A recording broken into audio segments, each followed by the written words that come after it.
Chapter 10, Becoming Who We Are. 2008 was an eventful year.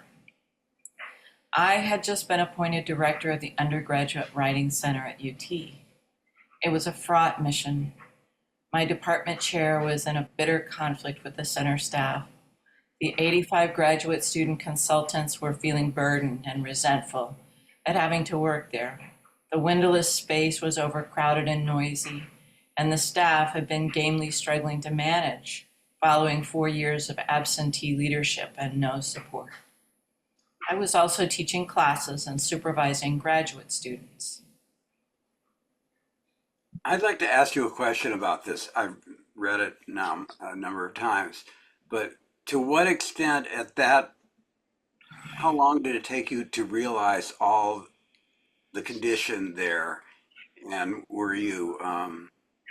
did you do it with some kind of equanimity? I did not want to take this position. My department chair begged me to take this position and, quote, clean house in the writing center. And so I knew what I was stepping into, but I didn't really know how difficult the situation was. So it was consuming a lot of my time and attention, restoring things. And fortunately, I was at the same time studying spiral dynamics because that taught me exactly how to handle the situation. So I felt very calm about the situation because I immediately saw what was happening. Okay, that was my question. Different worldviews at work, and they were in conflict. Did you enjoy some of the challenge? I did, because I had been directing the computer writing and research lab, which was a joyful skunkworks, I would say, of graduate students and faculty members, all excited about working with technology. And so I had some experience with that kind of an environment, that kind of a center. And this was definitely challenging because it had a completely different mood. It had a completely different, even the university viewed it differently as a kind of unfortunate way station for people who don't belong in college anyway, because they can't write a college level paper. So all of that, I was able to change all of that. And that was fun. That part was fun. Yeah. Peg, I have a quick question. You mentioned you had just been studying something dynamic. Spiral dynamics, yeah. Spiral dynamics? Spiral dynamics, yeah. And I'll have to look that up. I've never heard of it before. Look at spiraldynamics.org, but I have materials on the website from when I taught a class about it. And so there's some recordings from the class. There's some handouts about it. Was a research project of Claire Graves over 30 years and over thousands and thousands of people. And so it had a big impact. Later in the book, I'll give an overview. I haven't gotten to that chapter yet, but there will be an overview of those resources that played a big part in how we developed Appamada, and spiral dynamics is one of them. Great. Thank you, Peg. Yeah. What I got from it was realizing how people are very different and how important it is to realize that and then to have that in your consciousness when you're dealing with them. Yeah. Yeah. So this is kind of background for this time period, just so, there's a little bit of a sense of what was going on.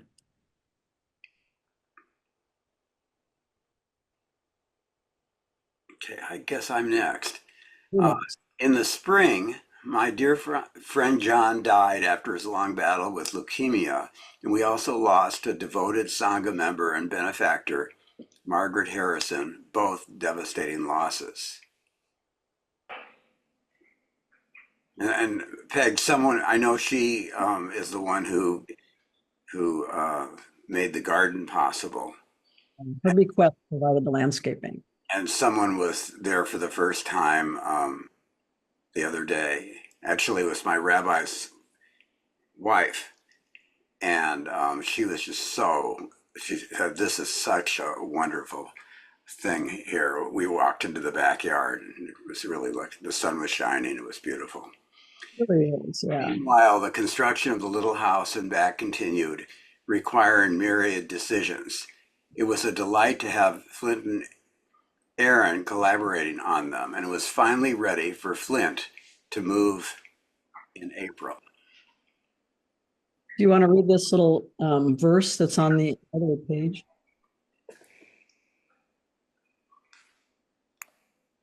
Just a second. I need The unique breeze of reality, can you see? Continuously creation moves her loom and shuttle, weaving the ancient brocade, incorporating the forms of spring. As the woof goes through the warp, the weave is dense and fine. One continuous thread comes from the shuttle. How can this even be spoken of on the same day as false cause or no cause? From a Dharma talk by Leslie James on the verse and commentary from Case 1, The World Honored One Ascends a Seat, Book of Serenity, 100 Zen Dialogues, Thomas Cleary, translator. Lovely.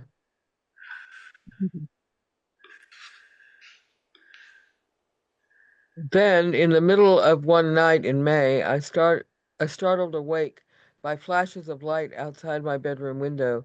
Sheets of lightning. I'd never seen such a thing before. I saw that the power was out. Just a second. Oh, you're fine. Suspense. Suspense. And got out of bed to get the flashlight in the kitchen. In the darkness, I had the surreal experience of walking barefoot on what seemed to be shards of ice and glass. In a hallway in the middle of the house, was I dreaming? It was pitch black and no way to know. Just as I arrived in the kitchen, I heard a tremendous roar, and which soon engulfed me in a powerful wall of sound that hammered me like physical blows, while a battering on the roof felt like concrete blocks were being fired at the house by cannons. I stood utterly still, like a wild animal, waiting. It was an immediate experience of bare awareness without thoughts, feelings, or even physical sensations. Just now, just this, time suspended, space transcended. Abruptly as it had begun, it was over, and there was only silence. I took the flashlight and headed back to my room, discovering that the hallway was indeed filled with broken ice and glass, blown in from the bathroom window. My bedroom, though, was mysteriously filled with tree branches, walls plastered with leaves, windows shattered, and broken glass everywhere. The windows had imploded inward. I stared at the surreal scene. If I had not left the room exactly at the right moment, I was too dazed to comprehend it, so I just went to bed in the guest bedroom. This is before we had that room set up as the side Zendo.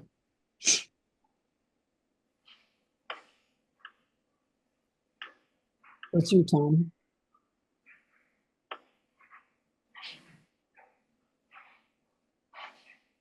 You're muted, Tom. Sorry about that. The power was still out in the morning as I showered and quickly dressed. When Wendy and Leela arrived for morning zazen, they looked shaken by what they saw, and as it grew light, we discovered that the roof of the main house was destroyed and 7 windows had imploded.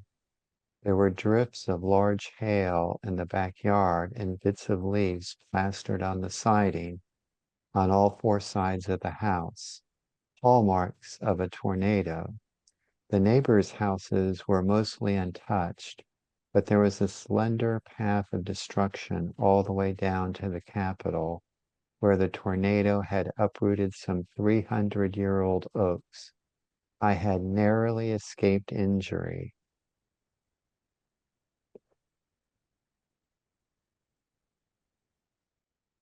Or worse.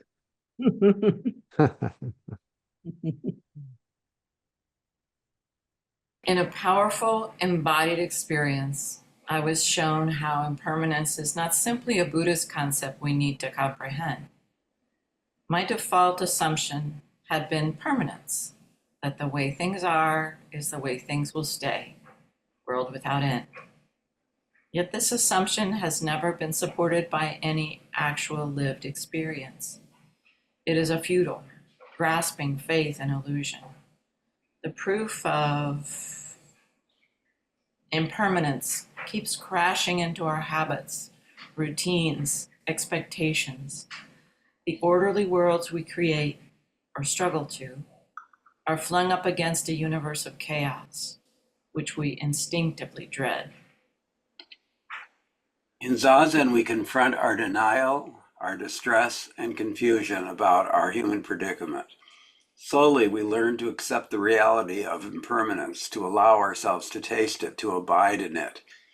So when impermanence shows its incomprehensible, casual power rudely barging in, tearing the roof off our happy home, battering us with ice hail, uprooting our ancient trees and flinging them about, we learn to be still, to be watchful, to trust.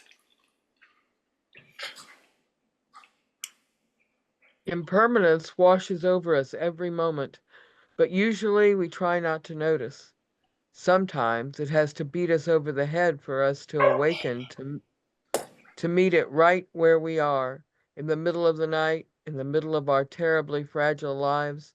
We are always walking on broken glass and ice. We just don't know it.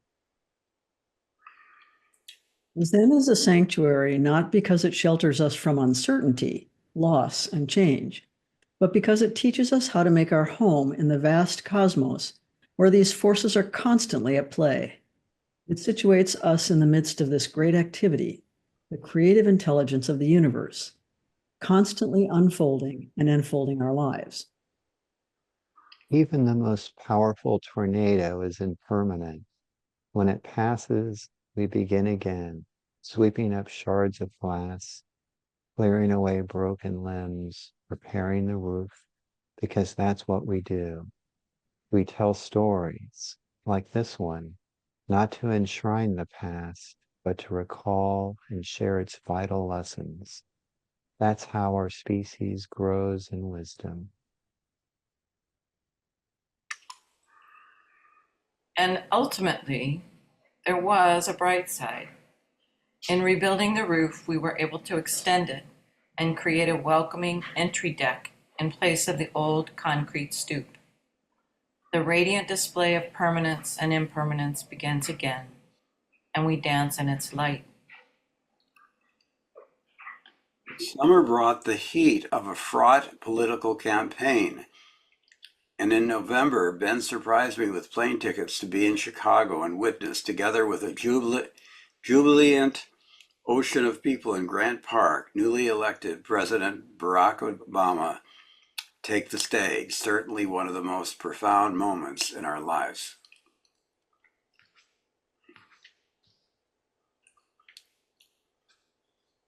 But then, towards the end of the year, we faced an dilemma for the existential dilemma for the Sangha.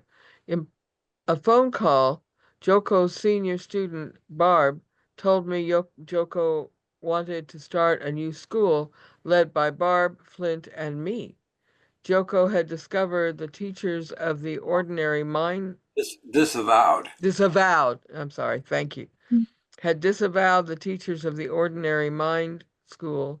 We made plans to visit Joko to discuss this development in December. Still, one thing was clear. We were going to have to change our Sangha's name. But how could we find a new name? Ordinary Mind had seemed so perfect for our Sangha. It connected us directly with Joko and her pragmatic contemporary model of Zen, stripped down to its essentials. It reflected our intention to serve householders, not priests or monks. And it had originated from an ancient koan we cherished. Ordinary mind is the way. Case 19 in the Gateless Gate. Further, Known in Chawani's large calligraphy of ordinary mind is the way, was hanging in the zendo. We cannot imagine another name as appropriate as this for our Sangha, dedicated not to monks or priest training, but householders in their everyday lives. Hmm. Losing our ordinary mind, a Let's read, name. wait, let's read the case because it's directly related to this. It's on the opposite page. Do you want to read that, Anne? Sure. Case 19, ordinary mind is the way. The case. Joshu earnestly asked Nansen, "What is the way?" Nansen answered, "The ordinary mind is the way." Joshu asked, "Should I direct myself toward it or not?" Nansen said, "If you try to turn toward it, you go against it." Joshu asked, "If I do not try to turn toward it, how can I know that it is the way?" Nansen answered, "The way does not belong to knowing or not knowing. Knowing is delusion. Not knowing is a blank consciousness. When you have really reached the true way beyond all doubt, you will find it as vast and boundless as the great empty firmament. How can it be talked about on a level of right and wrong?" At these words, Joshu was suddenly enlightened. Appamada, The Gateless Gate, the classic book of Zen koans. That connects to what Flint said to me the other day about trying. If you try to turn toward it, you go against it. Right. That's right. Losing our ordinary mind, a naming dilemma. We surveyed the Sangha for their suggestions. Lotus blossom, clear water, empty sky, but nothing seemed quite right.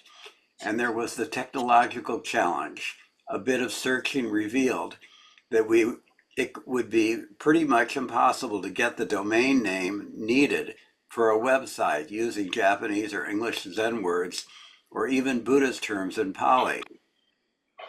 Samadhi, Kensho, Karuna, Dana, Prajna, and so on. All of these had been snapped up years ago by other sanghas, yoga studios, wellness centers, even bars. Maybe we could consider some combination with a place name, Meta Austin. This kind of mashup seemed ungainly, and suppose we developed sanghas in other places. We were too late to the internet party, and we had no ideas, which was very rare for Flint and I. Weeks passed, and we were going to have to decide soon. We received pointed inquiries from teachers in the Ordinary Mind School about who had authorized us to use the name Ordinary Mind, and Joko was no longer associated with them.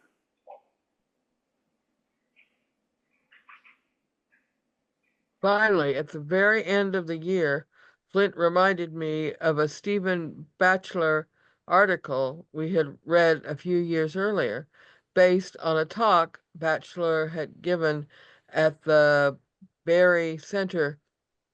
It was titled Buddha's Last Word, Care. A thoughtful translation and interpretation of one of Buddha's last words to his followers. When his disciples had asked the dying Buddha whether they should follow this teacher or that teacher after he was gone, he said, "Be an island unto yourselves. Fare forward with Appamada." Batchelor wrote this term, usually translated as diligence or heedfulness, actually means, more accurately, mindful, energetic care. Appamada. I'm going to read this little piece on the other page from that article. The word in Pali is appamada, which is actually a negative term. The a, as in Greek, means not, and Appamada translates as something like heedlessness. It's difficult to find an English term that gives the same positive sense. One of the examples, a person who is suffering from Appamada, is a person who has somehow lost control, a drunk, somebody who's completely out of it on alcohol is said to be in a state of Appamada. And we probably all have some sense of what that means, perhaps even in some cases from firsthand experience. It is a state in which one is really no longer very coherent, a state in which one is perhaps rather careless in what one says and what one does, a state in which one may, in fact, be quite unaware of what's going on, such that the next morning, when you meet the friends you were with the night before, you can't actually recall what it is they say that you did or said. In this sense, Appamada is a loss of consciousness, or at least a rather chaotic, unfocused, unstructured kind of consciousness that very often leads to regret and perhaps even to despair. Stephen Batchelor, the Buddha's last word, care.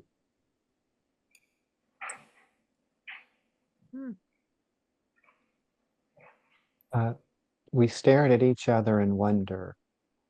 Our new name had appeared, and surprisingly enough, I found that the domain name appamada.org was available.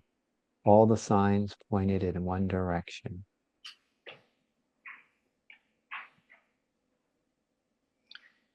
The name is like a constellation in the night sky, scattered points of brilliant light against the dark, drawn into patterns and stories that we tiny mortals gazing upwards into the cosmos seem to need. But how would the Sangha respond?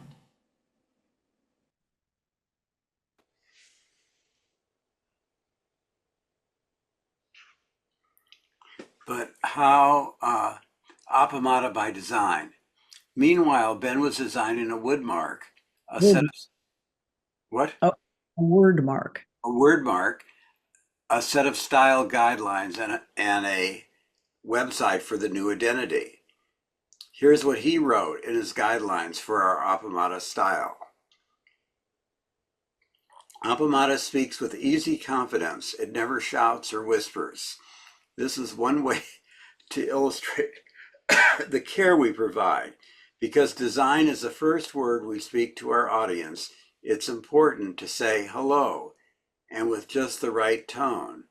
It's with this awareness that the design vocabulary of Appamada has been crafted. It's a vocabulary of simple, well-chosen words which communicate clearly. By assembling them in different ways, we can say absolutely anything with style. The design steps out of the way. It does not need to drum up new business or command attention. Freed from the duties of a salesperson, it can dedicate itself to elegantly presenting and framing its contents. This design aims to be handsome but unobtrusive, never distracting. The effect,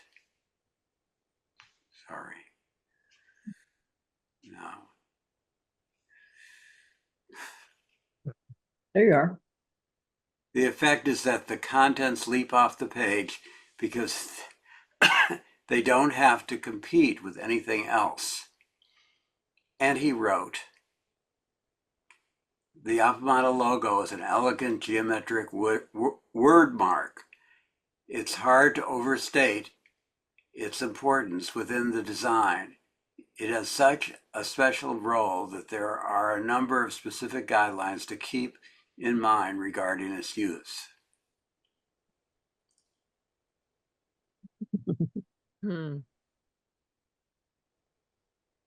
Appamada, the Appamada word mark. In the style guidelines, Ben established our official typeface as Universe. He explained Adrian Prettiger. Fatigu's, thank you, Universe is considered by many to be the single greatest achievement in sans serif type design. It's both friendlier and more thoughtful than its chubbier, bubblier contemporary Helvetica, which was released the same year. All our handouts, signs, and printed materials use this typeface. And you may notice it is the typeface used in this book. Thanks to Ben's care, Appamada's serene, timeless, and warm design style was firmly established before Appamada officially existed. That is so fascinating. Hmm. I just thought it was something I wanted to share with people so they would understand this is not just accidental. It's all in the plan. How lovely. Yeah. Organizing the new identity. I set up an email list on Google so that everything would be in place when we were ready. We filed amendments to the Articles of Incorporation for the state with the new name and filed our nonprofit corporation name change with the IRS as well. But we kept the name a secret until we could introduce it properly.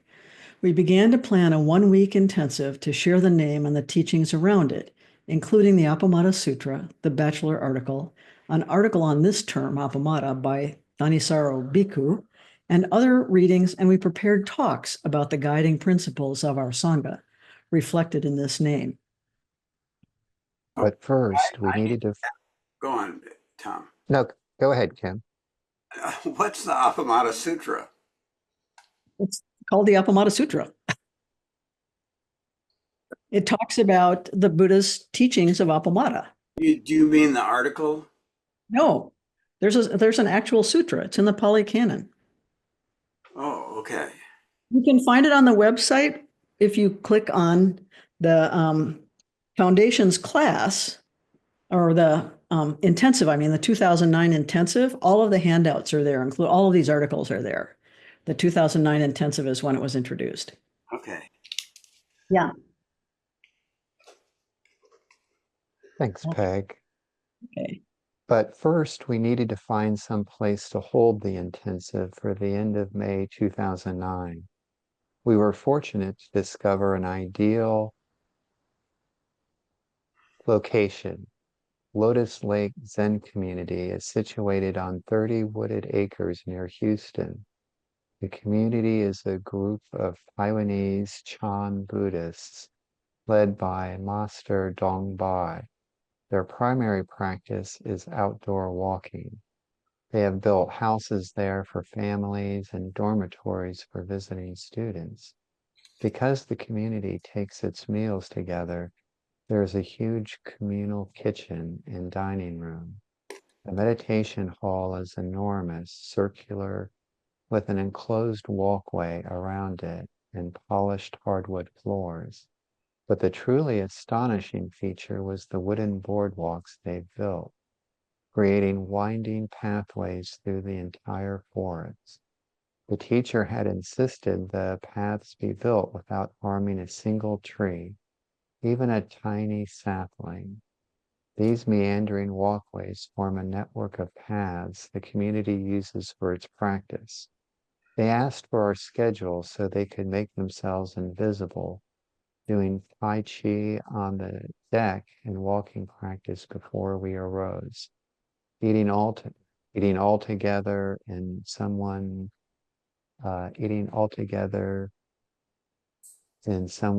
home. It was incredibly generous.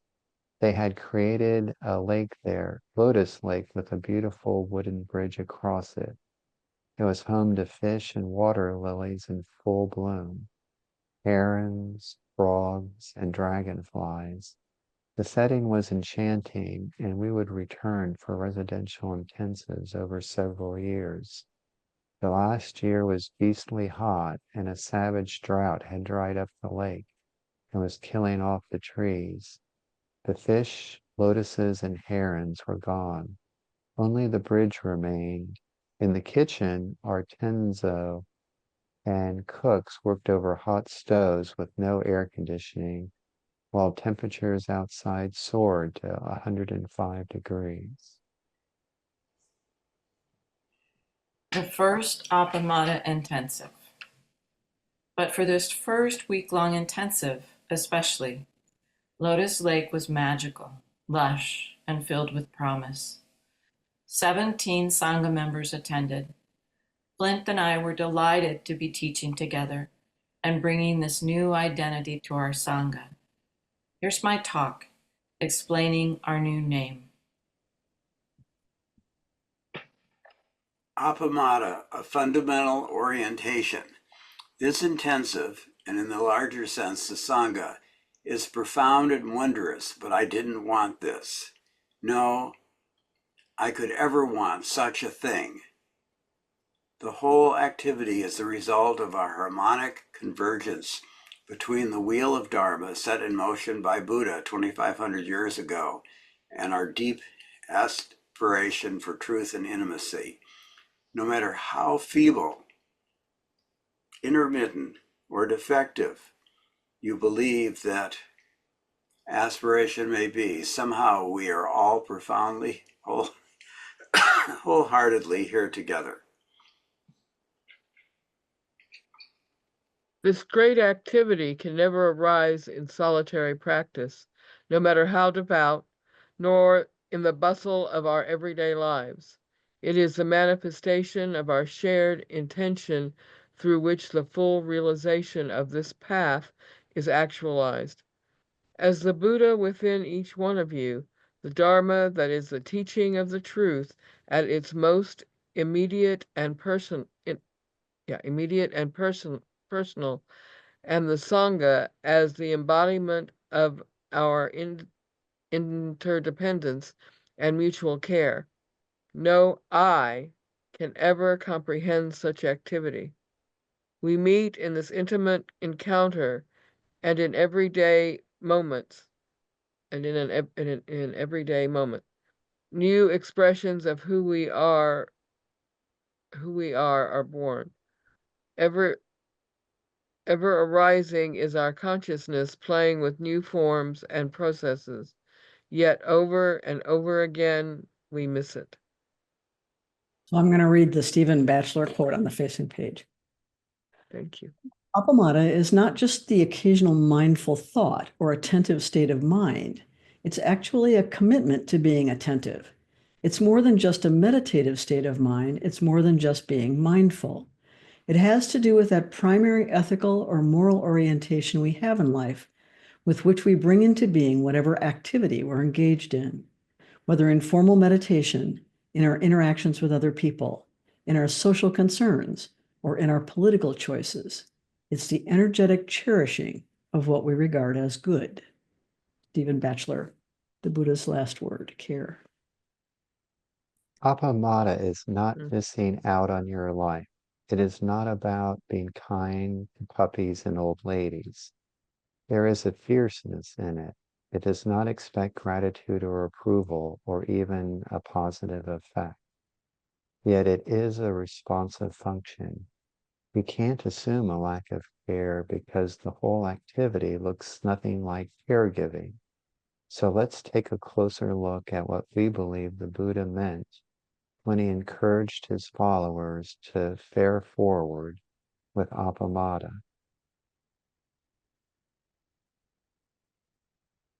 Earlier, Flint had given a wonderful introduction to Appamada through the contemporary teachings of Stephen Batchelor and the Sutra of the Elephant's Footprint, which is so large that it can hold the footprint of all the other animals. In the same way, the Buddha taught Appamada, mindful care, was so vast that it could contain all of his other teachings. We were struck by these pieces, which resonated so perfectly with our aspirations for our work. It was just this quality of aliveness in mindful care that so astounded me when I first met Flint, and it continues to touch me with its profound manifestations in the simplest, tiny gestures. Most of you have witnessed countless examples of this kind of care in your own lives. When we encounter this quality, we are drawn to it.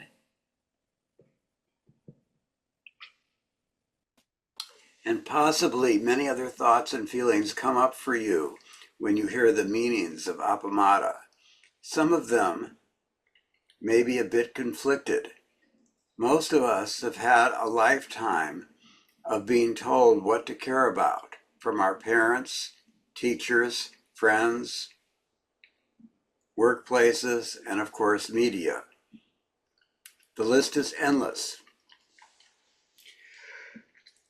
Excuse me. Clean teeth, good grades, straight postures, our diet, the war in Ukraine or the Middle East, our children, the quarterly sales figures, identity theft, our aging parents, swine flu, terrorists, the stock market, health insurance, recession, and on and on. The spiritual path adds a new layer to our care package. What we should not care about, as well as what we should. So we should care about virtue, salvation, our neighbor, enlightenment, great teachers, this present moment, compassion, and so on. And we should not care about personal gain, celebrity, money, fame, sports scores, fun, and so on. We have mixed reactions to these demands and expectations for what we should care about. Some of our reactions may be positive. We feel honored or privileged, responsive, trying to be good, gain attention, or to compete in some way. Some reactions are negative. We may feel overwhelmed, burdened, resentful, claustrophobic, depressed, anxious. Some reactions may be fairly neutral. We engage in rationalizing. You have to take care of your family, right? Prioritizing. I can't care about the genocide in Darfur until I get my mother settled in the nursing home. Dissociating. What did you say, dear? Or distractions. What about those longhorns?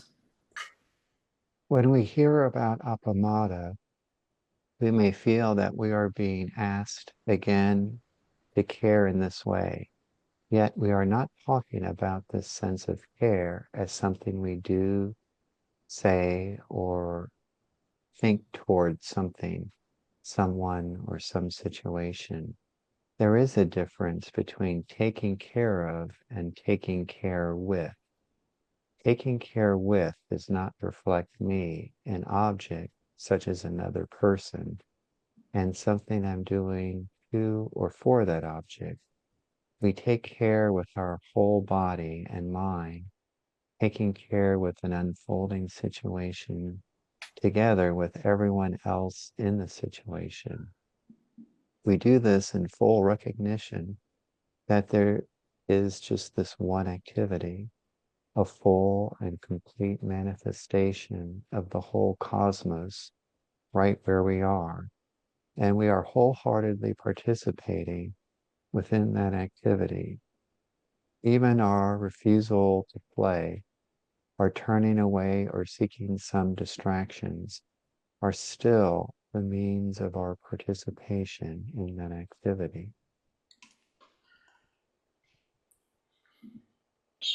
Appamada is not something you do or even an attitude toward. It is a kind of recalling where you are and freeing the energy that wants to move through you.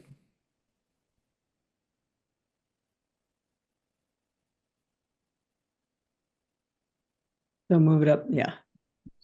Giving and receiving that flow of energy and information without hindrance is Appamada. We call it something like energetic mindful care or active watchful care to distinguish it from the passive sense of caring about something.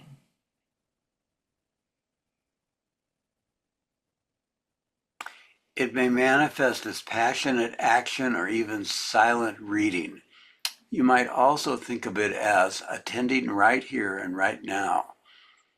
This is as good a description of nirvana as you will find in any circumstance. And as you begin to notice the nearly invisible web of care that supports and sustains your entire life, the most common response is profound gratitude.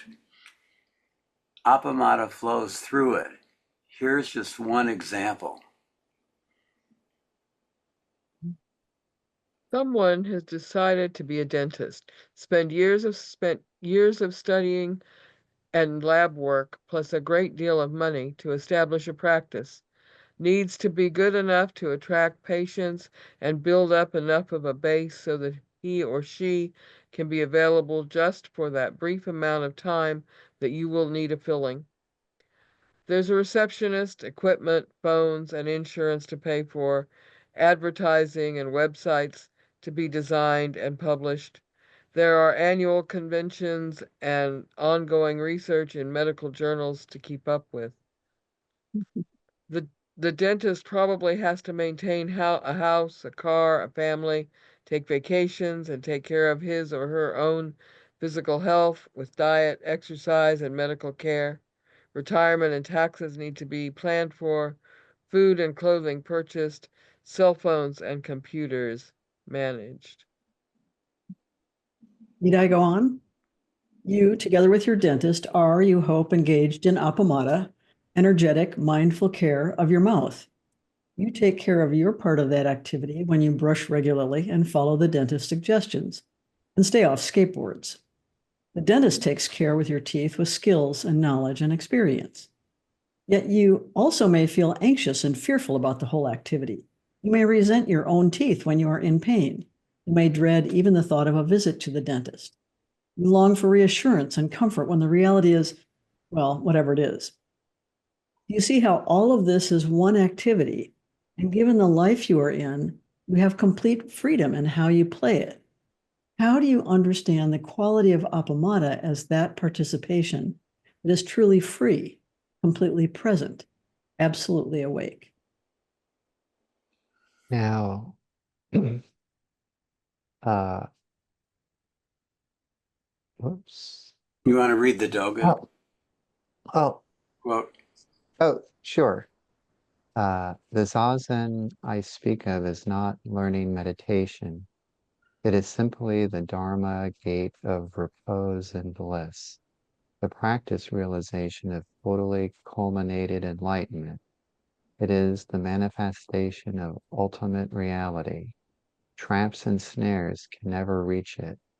Once its heart is grasped, you are like the dragon gaining the water, like the tiger entering the mountain. Ihai Dogen, Fukenzag Zengi.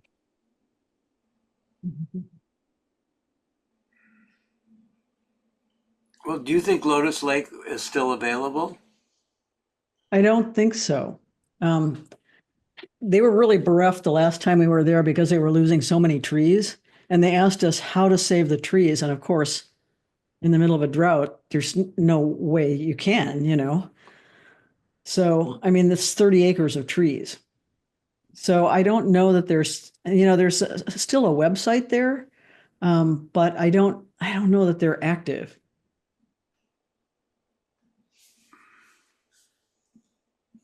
They had an extensive library of Buddhist books in Chinese, which we were welcome to use if we wanted to.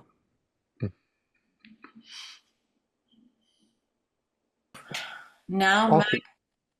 now magnifying this one example of your dentist times every person, process, technology, or institution that participates in the activity you call my life. In an intensive, we intentionally simplify this life so that the great activity of Appamada is more apparent. In a fruit salad, topped with snipped fresh mint, in the cleaning of bathrooms, in the hospitality of this beautiful setting. We are not talking about something you should take care of, nor something you should care about. We are talking about the vast, boundless activity we are awakened to, dynamic, present moment attention, and its wholehearted expression through this body, heart, and mind.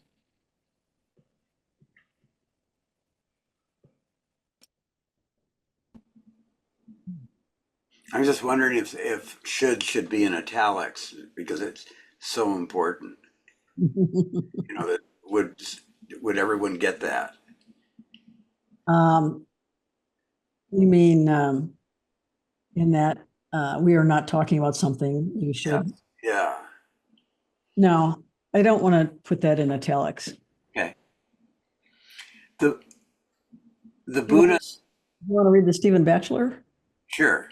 So Appamada is a word for care, but it's more than that somehow. It's very difficult to find the right word in English. Appamada is that intention which guides us and directs us and inspires us, that energizes us, that commits us to what it is we consider to be good. We can summarize that as wisdom, compassion, tolerance, all the virtues of Buddhism, all the virtues Buddhism encourages. But remember that Appamada is the frame that encloses them all. In other words, Appamada is perhaps best thought of not as a state of mind, but more of a perspective, an orientation, or a sensibility. It is a commitment to what we honor as good, and at the same time, it guards the mind against what gives rise to affliction. There is something protective about this commitment to what is good, guarding us against those impulses and drives and habits of mind that seek to subvert and overwhelm and distract us from the goal. Stephen Batchelor, The Buddha's Last Word, Care.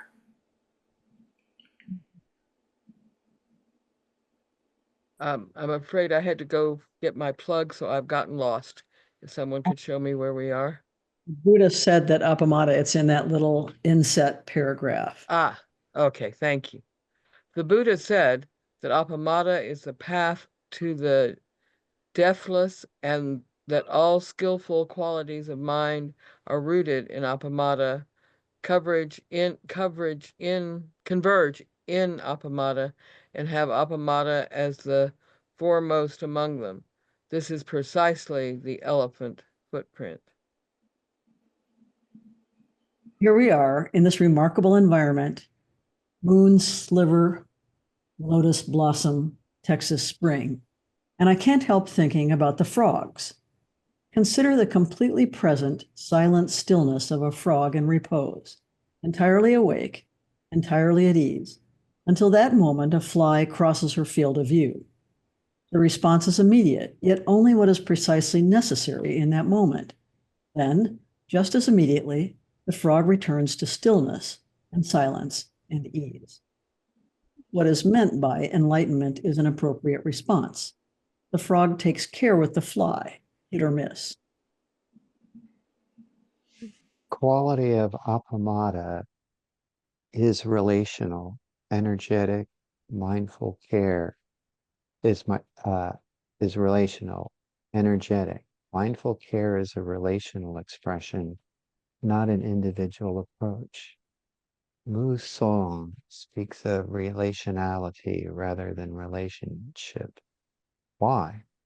Because relationship is a noun that solidifies and simplifies what can only be experienced as a complex dynamic process, and because it further constructs subjects and objects, me and what I am, related with or to, me in relationship with a partner, a work situation, myself, the environment, and so on.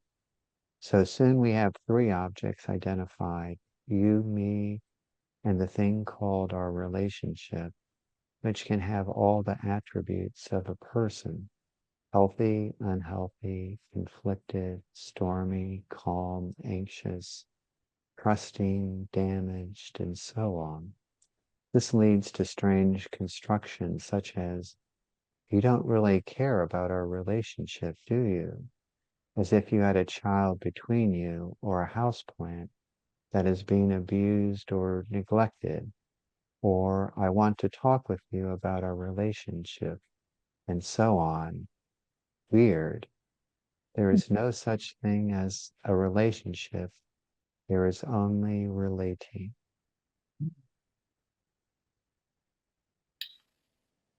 Relationality is a more open term, describing a kind of potential or functioning aspect, the degree or quality of readiness for intimacy, for connecting. It is a fundamental orientation toward being with, attuning, and responding. It is that orientation toward that is the living embodiment of Appamada. How will that affect your particular life dilemmas and difficulties? Only you can find out. Only you can do the experiment and mutuality and observe what shifts within you and around you when you take up Buddha's invitation and encouragement to fare forward with Appamada. You have the support and care of your teachers and the Sangha. What will you discover? You needn't have worried about the Sangha's response. They love the new name. Well, there's a link to the intensives. Do you think this is a good stopping point? Um, I don't know. I think it's probably fine to stop here. Oops. 42. Wait. Okay, so we're on 242.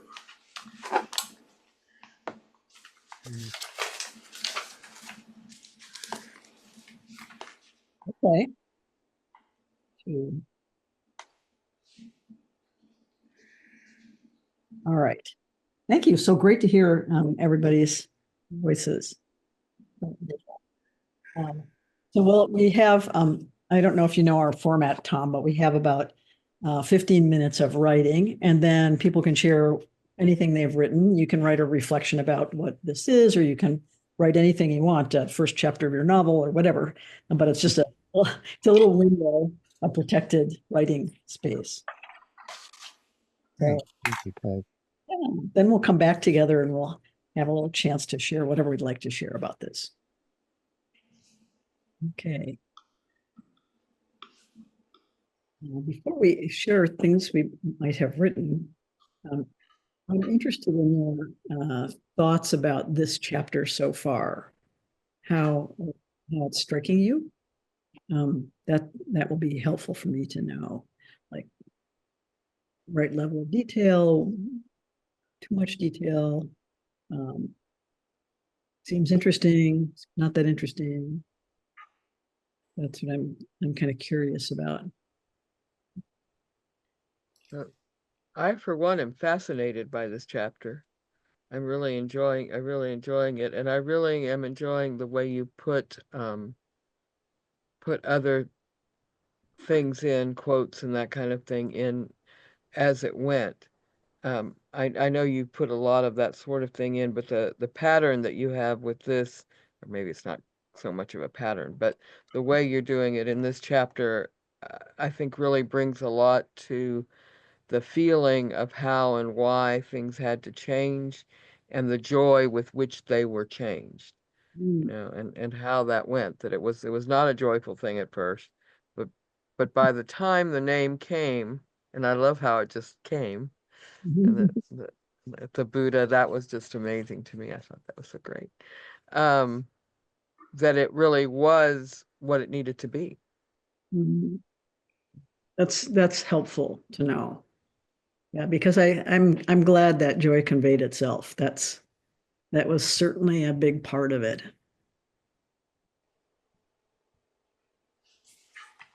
I know I had objected earlier to the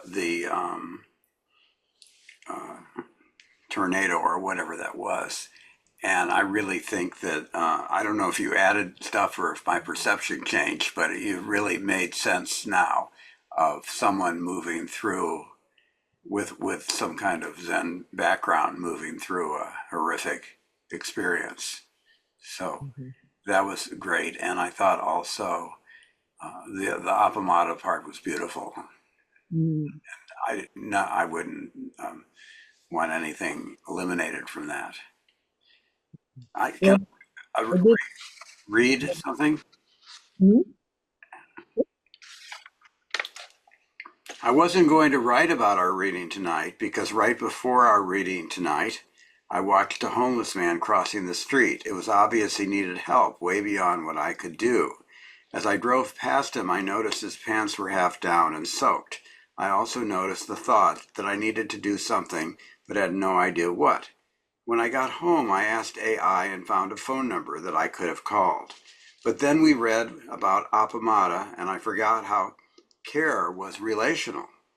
Earlier, I asked Linda if she'd give something to someone who was careless, and she said no, that she wanted it taken care of. Care is a relation of one being with another, whether it is a person or a thing. The part in the book where Blanche tells Flint to place the incense in the ash carefully has been with me now for a couple of weeks. Care is our connection. I hope I see the homeless man again so I can get him some help.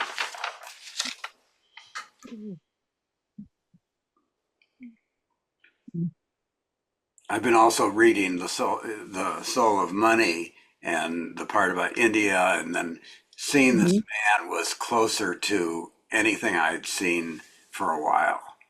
You know, Yeah. of someone really in trouble, really at the end. You know, just sometimes a homeless guy sleeping on the sidewalk. You don't think how much he needs, but this was really visible in it.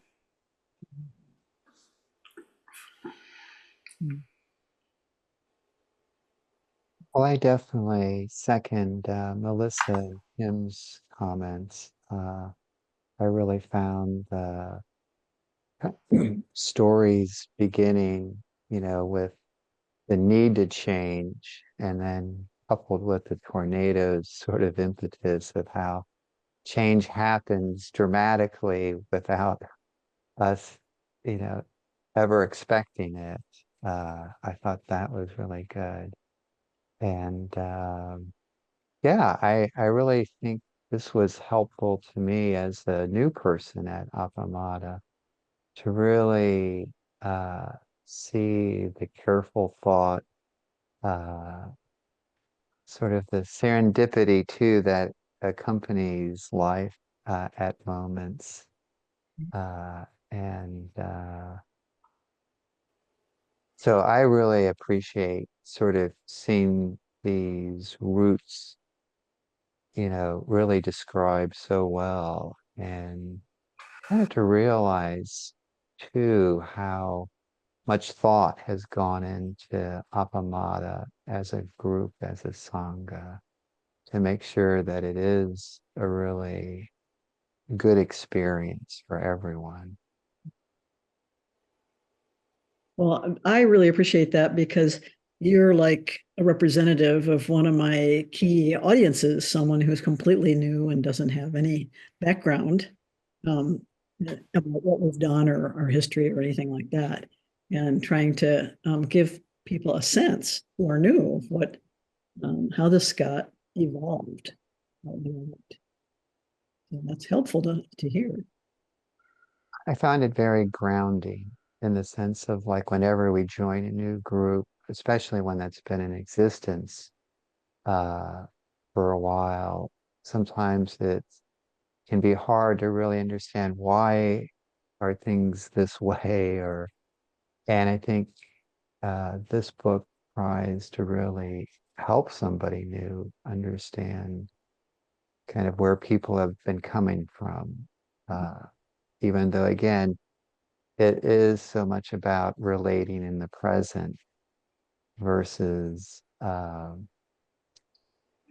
relating to the past. But in a sense the past is still with us as well, and understanding how we got here historically, I think is for me very useful. Glad to hear it, And I thought to myself when I'm writing, and it's like, if people want to change things, I don't mind as long as they know where this all came from, that they have the principles in mind, like the design principles that Ben talks about. If we want to have a different business card, okay, but you have to understand where this business card came from and what are the design principles that guided it. So yeah, yeah, that's helpful. That's really helpful, Tom. Yeah. Yeah. Does anybody want to read what they have written? You want to screen share? Look in chat. Oh, in chat. You put it in chat? Yeah. Oh,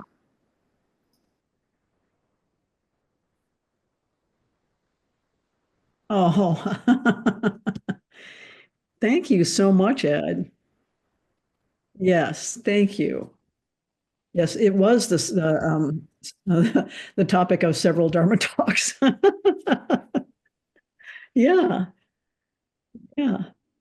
Thank you. Yeah, I'm glad you are appreciating it.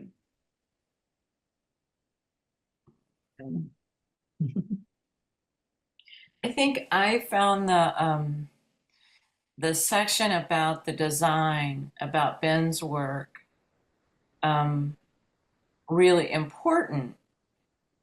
For me, I wasn't as interested in it going on as long as it did, Mm-hmm. but I thought that that really conveyed a lot about the depth of care that permeated everything. Mm. Yeah, That but you wanted everything to show, or everything to be contiguous, that even the writing, even the font mhm. was important in a way to show what Appamada was. And it wasn't just thrown on there to look pretty, you know, which it does, but that there was a real thought process that went with it. I know in things that I've helped design and that kind of thing, fonts are my biggest um biggest thing. I in my writing at home I use the dyslexia font because I'm dyslexic. And that has made such a difference in my ability to read and write that I just am very aware now of that and how important it is. And so to see that it was important in this case, really, that really means something. Yes, and I wanted to put that there because I want people to understand those design principles echo through everything we do. If we paint a room, or if we, hang a calligraphy, or if we, like it's with that kind of attention and care. The actual design is actually really important because it contributes so much to the environment. So when you're reading a book, it's the environment of the book you're in. Right. And if Oh, I love that. I love that thought. Yeah, if the font is too small, if the lines are too close together, it's not a nice environment. It's not a kind environment. Yeah, so that was what I was really hoping to convey. And I was writing about how it's always a pleasure to me to read my son's writing, not because he's just my son, but he's a really good writer. Um, Hmm. I thought he was very clear in expressing exactly the qualities that he wanted to convey in the design choices that he made. So yeah, he insisted that we use all vegetable inks on the cards, that the cards be a certain size so that you don't have any paper waste. So those were all like little decisions that reflected a certain kind of care. Mm. So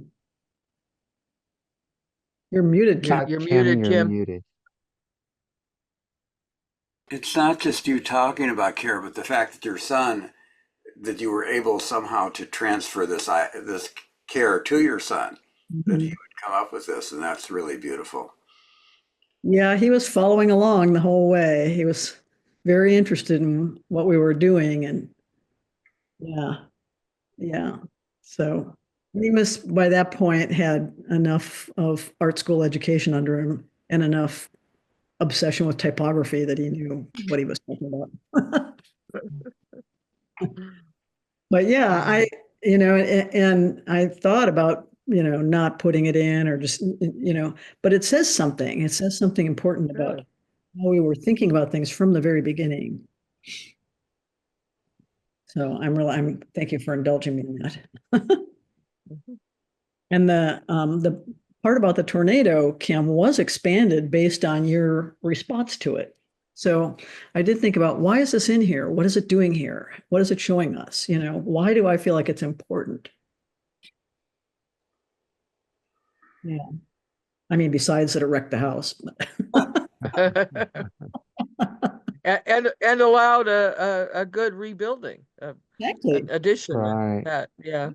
But Yeah. your description of wandering through the ice and the glass, that is just beautiful. I mean, it really pulls you into that environment and the darkness, right? I found myself feeling and seeing the darkness as you went through that house. I know what that's like. And Yeah. yeah, Yeah. And to be walking barefoot on glass and ice and think, I was like, this is possible. What is this? how can this happen? Yeah. And porch is so important as a relational I know. space, Hmm. That turned out to be such a great outcome. and then Ed and Maria, have the porch too. And the really funny thing is that when that happened, I was in the middle of the training for spiral dynamics. So I had to go off to the crossings in the morning, calling the roofer from my car to go and, take a look and give me an estimate and everything. So the spiral dynamics seemed weirdly on point. And when I got there, the leaders were saying, "So, did anybody do anything interesting last night? Did anything? Well, we went to a movie."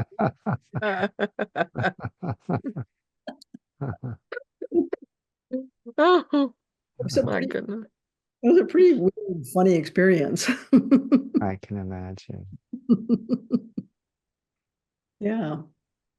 So, Well, I would offer to read what I wrote if we still have Oh, time. yeah. Sure. yes. Thank you. Uh,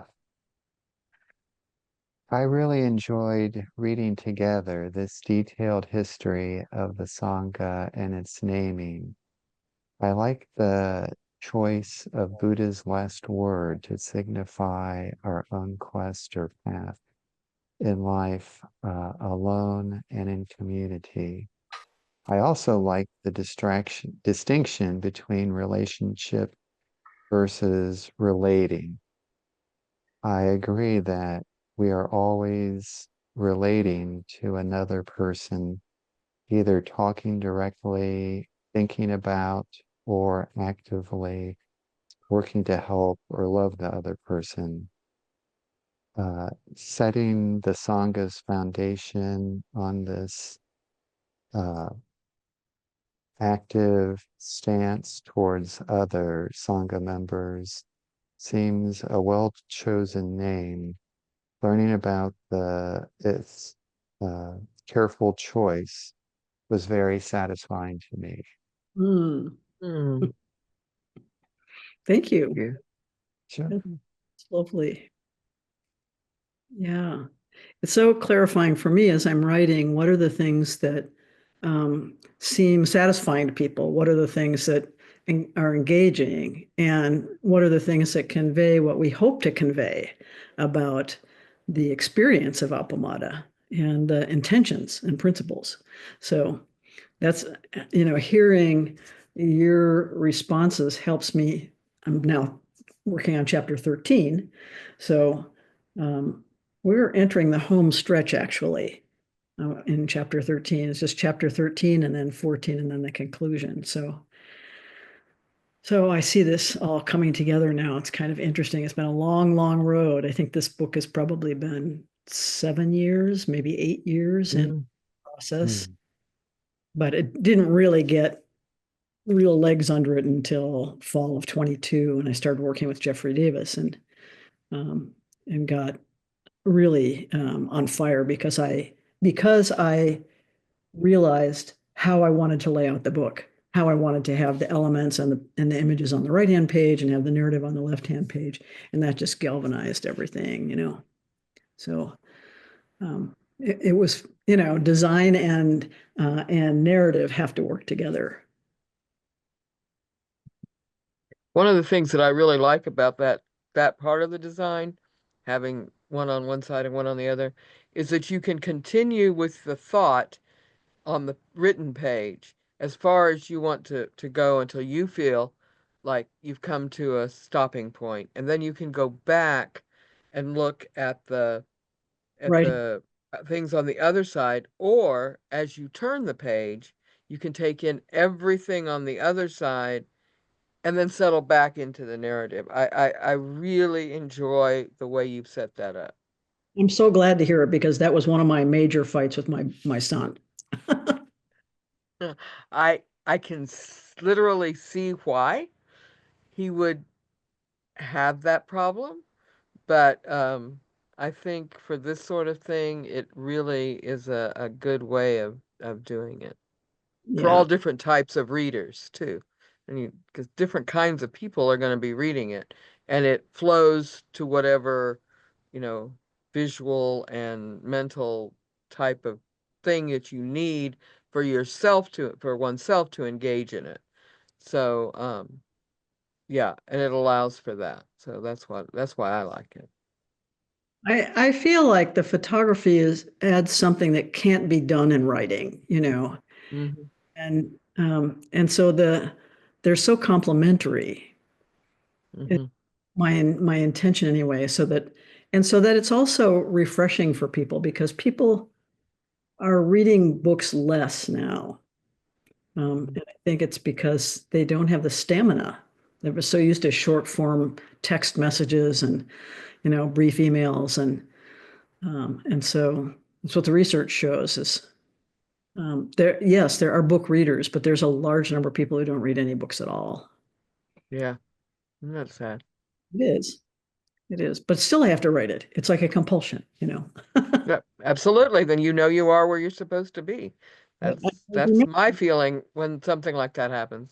Yeah. I always remember the Jerry Garcia quote, which is, somebody has to do something. And it's just incredibly pathetic that it has to be us. Wonderful. I love that. I didn't remember that one until you said it, but oh yeah. Yeah. Oh, great. Well, we're past the end of our time. I don't want to keep you. Thank you. Thank you, Ed, for Mm. showing up, even though you've You're coming. Yes. operated on and surgically recovering and everything. I'm so happy that you joined us. Keep recovering. Keep showing up because we love having you. Yeah. Mhm. Just to see your smiling face is wonderful. Mhm. Tom, thank you Agreed. for joining us, right? So I hope you come back. Thanks. I really enjoyed this a lot. I really like the collective group reading. I think that's really a powerful process. Mhm. And it was just really a special treat to have the author herself be part of the discussion. So really enjoyed it a lot. Oh, thank you. Thank you. Well, it was great. And yeah, I love the things that you said. It was very helpful and heartening and encouraging. So I'll mush on.